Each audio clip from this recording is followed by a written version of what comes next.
In today's video, I'm going to teach you export YouTube video, audio, or paste audio link into Otter. If you want a quick and reliable way to turn spoken content into text, this process is a great option.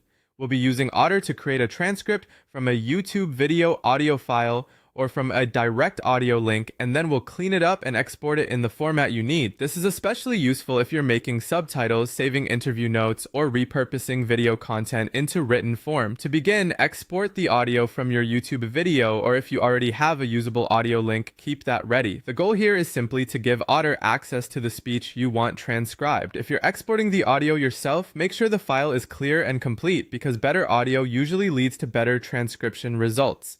If you're using a link instead, double check that it opens properly and points to the correct audio source before moving on. Next, go to your Otter dashboard and click Import File. This is where you'll upload the audio you exported. If you're working from a link and Otter supports the format you're using, paste that audio link in the appropriate place. As you do this, take a moment to confirm that you selected the right file or pasted the correct link. A small mistake here can lead to the wrong content being transcribed, so it's worth being careful.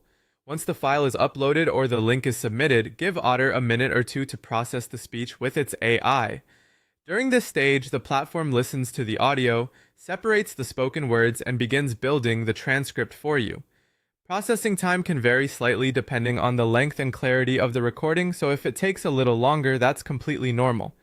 When the transcript is ready, review it carefully and edit the speaker labels. This part matters because automatic speaker detection is helpful, but it isn't always perfect.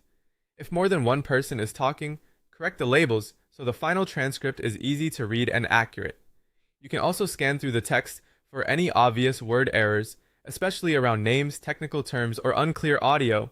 Finally, export the transcript in the format that fits your project. Choose a plain text file if you want a simple written transcript, or export it as an SRT subtitle file if you plan to use it for captions in a video.